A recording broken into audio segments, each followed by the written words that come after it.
आज हम सुनेंगे गरुड़ पुराण के अध्याय 10, 11 और 12 प्रेतखंड, जिसमें हमें बताया गया है कि पहली बार पिंडदान करने से आत्मा को क्या प्रभाव पड़ता है और श्राद्ध करने से क्या राहत मिलती है। तो चलिए जानते हैं। गरुड़ जी ने प्रश्न किया, प्रभु, क्या मृत आत्मा को धरती पर किए गए कर्मों के अलावा कुछ और भी सहारा मिलता है?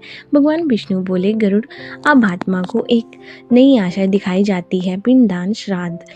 आत्मा भूखी है, प्यासे व्याकुल है, वो पुकारती है, क्या कोई है जो मुझे अन्न दे? और जब धरती पर उसके अपने श्राद्ध करते हैं तो सूक्ष्म रूप से वही अन्न आत्मा तक पहुंचता है। आत्मा रो पड़ती है। पहली बार उसे लगता है, मैं पूरी तरह अकेली नहीं हूँ। गरुड़ पुराण कहता है, मृत्यु के बाद सबसे पहली राहत पिंडदान से मिलती है।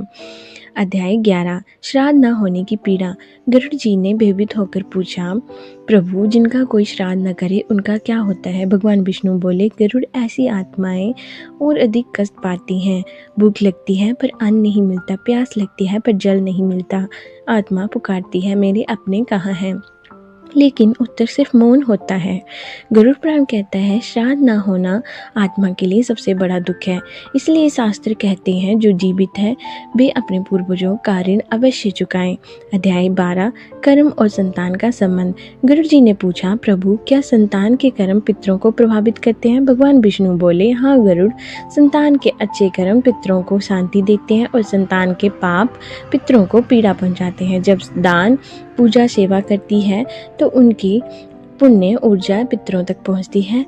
आत्मा ऊपर से देखती है और मन ही मन आशीर्वाद देती है। गरुड़ पुराण कहता है, पितृ ऋण केवल कर्मों से ही चुकाया जाता है। इस अध्याय से मिलने वाली गहरी सीख है, पिंडदान आत्मा को पहली राहत देता है। श्राद्ध न होना आत्मा के लिए बाहरी कष्ट है। संतान के कर्म पितरों के भाग्य को बदल सकते हैं। अगला अध्याय सुनने के लिए हमारे चैनल से जुड़े रहें और वीडियो को लाइक करना ना भूलें। Thank you for listening.